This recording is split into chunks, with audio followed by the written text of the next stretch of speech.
Hello viewers, আশা করি সবাই ভালো আছেন।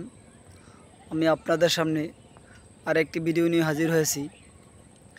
আসলে আমরা এই পৃথিবীকে নিয়ে কত কিছু ভাবছি, কত বিশাল বড় পৃথিবী, কত কিছুই আছে এই পৃথিবীর মধ্যে। আটলান্টিক মহাসাগর, প্রশান্ত মহাসাগর, বিশাল সাইবেরিয়া অঞ্চল, অ্যান্টার্কটিকা মহাদেশ, আছে সাহারা মরুভূমি, মহাবন অ্যামাজন, আরও কত কিছুই আছে এই পৃথিবীর মধ্যে। বিশাল বড় পৃথিবী, কত স্বপ্ন আমাদের এই পৃথিবীকে নিয়ে।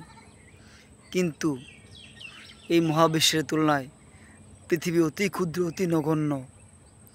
আপনারা দেখতে পাচ্ছেন 400 কোটি মাইল দূর থেকে তোলা পৃথিবীর ছবি। হ্যাঁ, এটাই হচ্ছে আমাদের পৃথিবী। মহাবিশ্ব থেকে পৃথিবী দেখতে এমনই মনে হয়। তাহলে এবার ভাবুন, আমাদের পৃথিবী কত নগণ্য, কত ক্ষুদ্র,